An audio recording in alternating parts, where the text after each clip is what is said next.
So last night you celebrated your 200th win up there at Columbia Central.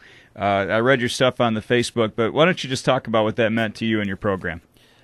You know, I knew it was coming up here soon, and I kind of forgot all about it last night until I walked out of the locker room, and a lot of our parents were standing out there and some fans, and they started chanting 200 wins, 200 wins, and you know, then it obviously hit me right away that I was like thinking, yeah, that's right, I needed 11 more victories. So, I mean, it's a great personal goal. You know, I mean, every 100, I guess, is kind of a standard, and 300 is really sort of a goal for a head coach. But, you know, it just shows, in my opinion, some longevity on my part, and just been blessed with good players. You know, I mean, I know that's sort of cliche-ish, but it's true. You can't win without, you know, some studs. You've had some studs. A few names come to mind over the years. We've talked about this before, so I don't want to cover ground we've already talked about. But to get to 200 wins, this is what number season for you? This is my 12th. So the 12th season to get to 200 wins already is pretty special. And if you extrapolate, trying to think about when you're going to get 300, it'll be well before your 20th year at the rate that you're going right now. But this isn't easy. I know the work that you put in, the preparation, the planning, the snow days where you have your kids come in and practice anyway. It doesn't happen by accident, and it doesn't come easy, does it? It doesn't come easy. You know, we talked today. You know, I was talking to the guys prior to practice today. We were about to start watching some film, and you know, I thanked our players this morning and talked a little bit about things. You know, a lot of those guys texted me last night on the way home and sent some nice things to me, and so we had some heartfelt moments this morning. But you know, at the same time, I told them, I said, you know, I've had a lot of great players, but you know how I am about preparation, guys. I said we won't take anybody lightly, and starting with Hudson tomorrow, you know, I said I think that's a big part of our success is preparing, and we had already even talked a little bit about Blissfield today, and I've got that film cut, and Onsted's ready to go for next week. And a couple of the guys in the meeting kind of chuckled like, Coach, we have Hudson tomorrow, man. You're already talking Onsted. But, yeah, you know, I take advantage of every opportunity to get ready, and I don't like not being prepared. Yeah, the great anecdote about that was before you played who was it, a couple of weeks ago, you played without having any film from them because their game had been canceled, and Coach Phil told me you called about everybody in the state you could think of to try to get a film on these guys. What game was that you're getting ready for? It was Ida. The Ida game, yeah, that's right. I was hyperventilating there, not having any preparation for that game, and I really am kind of a freak about preparation. But, you know, the funny thing is people laugh when they hear what I did. I mean, you're right, I did call everybody that I could think of. Couldn't get any film. Got really general knowledge on their team. Nobody really wanted to give us much. I hate to say it, but nobody's going to help us out too much. I understand that. So yeah. I read every article, and actually I studied every single picture in the newspaper that I could find to see what types of defenses they were playing. And that's kind of how we prepared. And then we really scouted the JV game that night pretty hard, because in most good programs, your JVs are going to run a lot of what you run. And we actually did well. It actually turned out really good for us. Your season has been going well. You had to weather the early part. We talked about it in the beginning of the year during the season preview. You had to weather the part without Pat. He missed a couple of games. He's close to 100% now. What do you think? Where's he at right now? Yeah, I would say he's 100%. He's as good as he's probably going to get right now. Mm-hmm. He didn't really commit 100% to getting back in shape for us. It would have been a lot better for him to have been there from the get-go rather than miss all that early time. And then when he came back, he really got frustrated. Getting back into shape and doing the extra running on the side. And after practice, we had him just running, and it took him a while to get his feet back under him. But I would say that he's full go now. A couple of questions from the listeners up on the Facebook page. There's a message thread if you want to pass a question along. I'll just read the post to you, and you can respond to it. Tyler Conrad writes, congrats, Coach Felix. Glad I got to watch my brother be a part of the 200th win. No one knows how much work you and your staff put in and year out. My question for Coach is, does he think this team can get over the regional hump and get its first regional championship since the 25-1 team? Well, that regional hump is definitely a burden on my mind.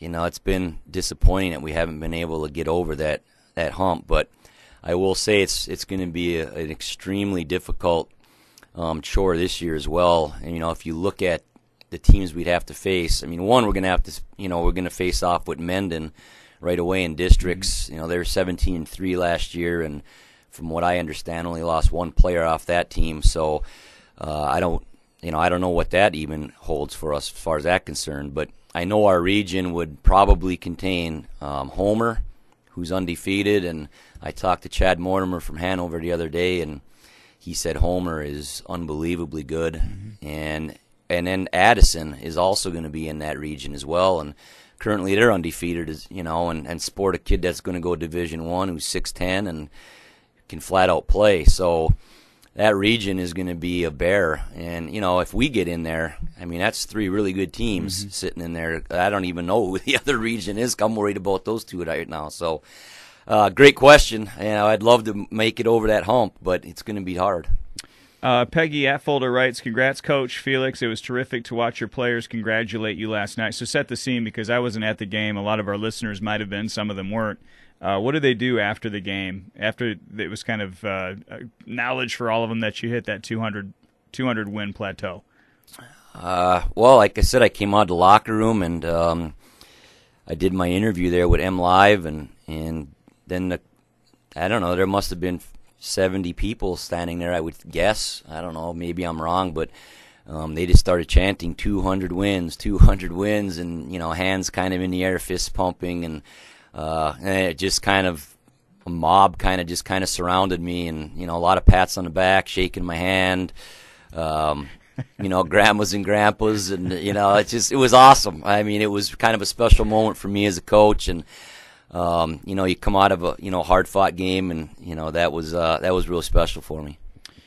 You're not a warm, fuzzy guy. People that get to know you really like you. But I think when people watch you coach, the intensity, you said that you don't have a lot of people rooting for you as far as other coaches trying to help you out. And that's because you're usually beating them. And that's understandable, the competitive nature of it.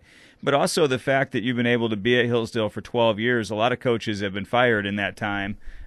Your crew at Hillsdale, your administration, whatever the case may be, they've stuck with you along the ways too, because it hasn't always been easy. There are issues wherever you go, and so that partnership has worked. Yeah, the administration's great where I'm from. Right back when Pete Beck was there, and Doug Willard and those guys.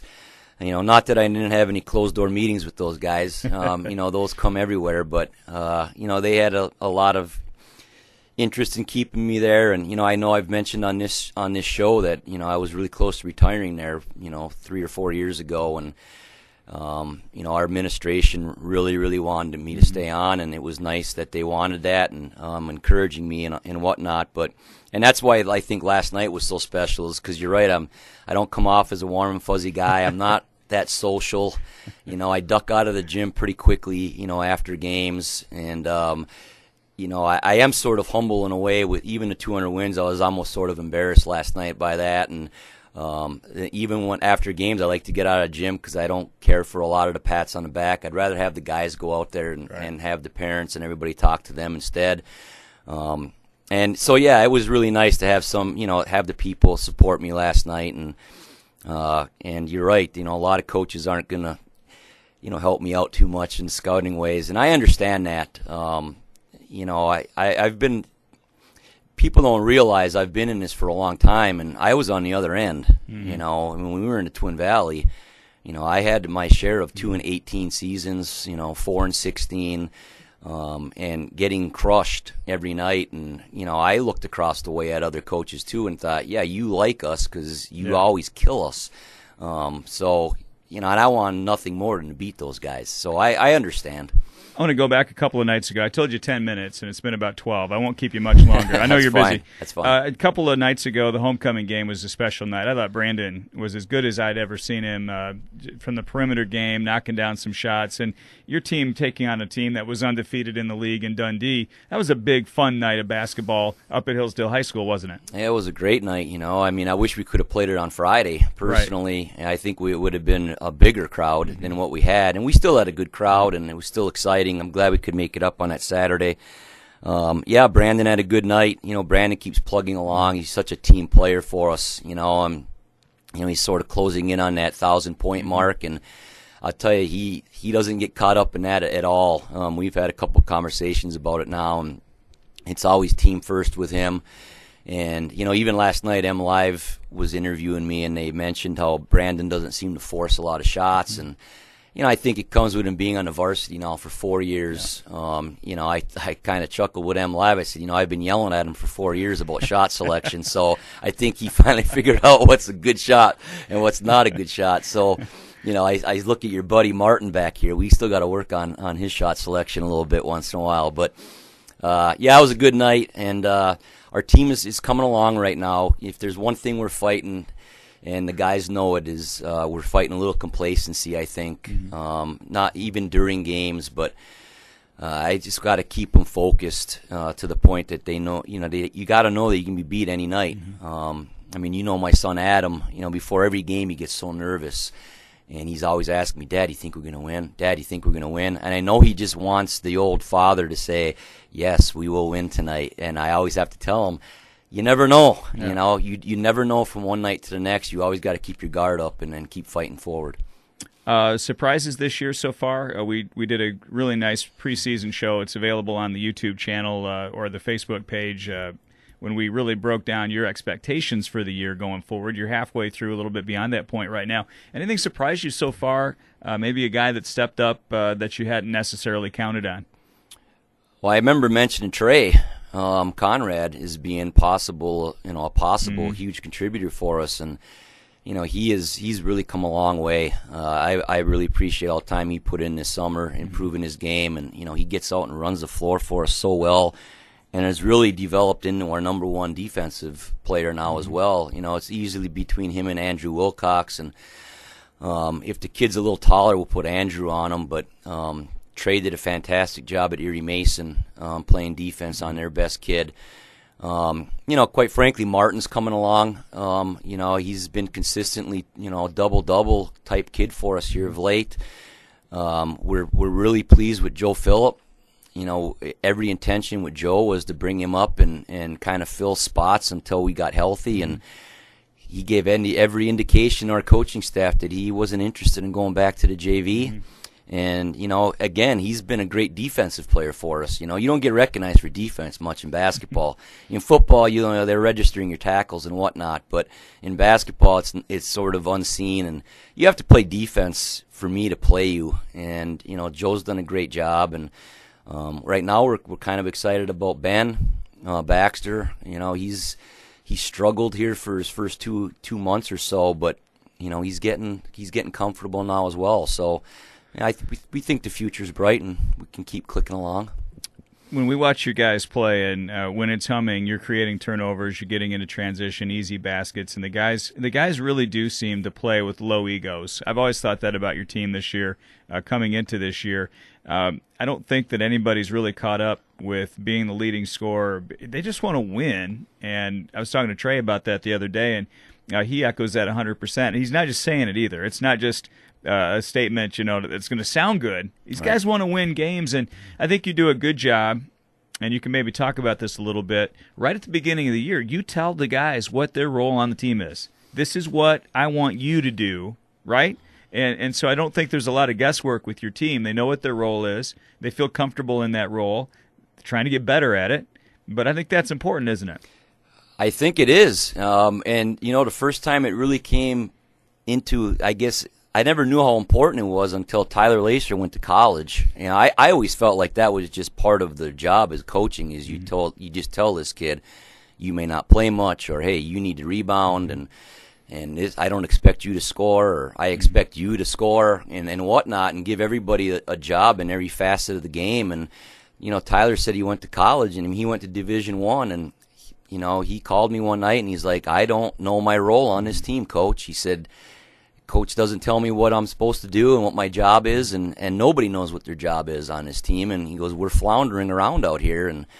And I guess it dawned on me then that I guess that little preseason stuff that we do at the beginning of the year, where we set expectations for every player, is worthwhile. And you're right, our guys take their role seriously, and they know their spot, and it is a very unselfish group of kids. And again, I'll echo what I've said it before on this show, but the past 3 or 4 seasons has been fantastic here. Just good guys. We haven't had any issues off the floor with breaking the sport, the handbook rules or grades or any of that kind of stuff. The guys focus. They're to practice on time. They work hard. They watch film. They study their scouting reports. I mean, they're a good group of guys, And like you said, even last night we had 4 guys in double figures, and the guy that wasn't in double figures had 10 assists. So. Wow. Another good team effort. Enjoying your team this year, Coach. You deserve it all. You have earned all 200 of those wins through blood, sweat, and tears and countless hours. The fans see you during the games, coaching your tail off during. They don't see the hours that you spend, after the kids go to sleep or whatever the case may be, working on film, working on a game plan. I mean, that's the stuff that has earned you those 200 wins. You deserve every one of them. Well, I appreciate it. I appreciate you having me on, and I'll never complain about hard work. So it's all worthwhile to me. Thanks, Coach, and good luck. So tomorrow night's Hudson? Tomorrow night's Hudson, and then we've got Blissfield and Onstead next week. Go get them, man. All right, Talk to you soon. Thanks, Coach Felix, for dropping in on his 200th win. What an achievement, and a lot more wins to come.